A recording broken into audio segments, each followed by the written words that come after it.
lamun hayang gampang taroki jeung sulu ka Allah teh kudu kumaha Pak aya trik namun jeung aya bocoran ti waliullah Pak.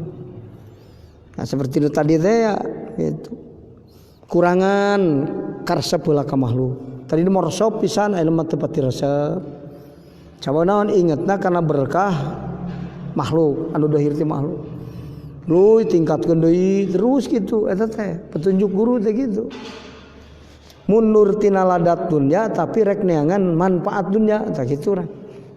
Jadi nu aya di dunia ya teh ditengan manfaatna kaalusanana ti Allah. Urang boga motor naon kaalusanana boga motor ah sok ngaji euy ah ya kaalusanana. Itu ayeuna urang boga motor ngan uli terpake ngaji aduh asa ubah kaalusanana tina motor teh. Ayeuna urang boga duit naon kaalusanana tina duitin. Urang boga ilmu urang cager naon kaalusan tina cager. Kitu terus. Jadi urang berhadapan jeung makhluk teh ningalina berkah nu datang ti Allah.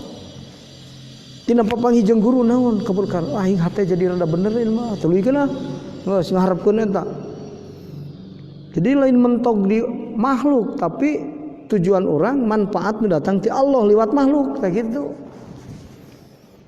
Terus dengan manfaat. Jadi kita mau ka makhluk ka Allah harapanana.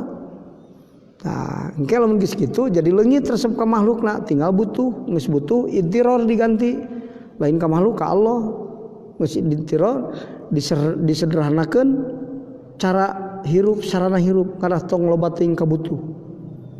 Jadi ulah riweuh ku mikirkeun deui lobat pangabutuh disederhanakeun sarana hirup. Tuang asal cukup sakieu lah gitu. Jadi perasaan teh ku dunia nu aya ti Allah teh beunghar urang teh tah kitu. Kan moal ngagaranggam sakieu geus cukup aing bekal lah. Sakieu mal eureun lah ngaji ya. Tulikeun terus kitu. Eta aya tahapan-tahapanan. Teruskeun, ka mana jalanna abdi guru ngarah bisa musahadah. Tak seperti gitu, teruskeun. Gitu. Ari disebutkeun mujahadah teh nu kumaha guru carana praktekna, teruskeun deui. Tak tahu aing can nyaho teh. Langsung mujahadah atau ka mana heula ieu teh. Gitu. Mujahadah bareng jeung naon?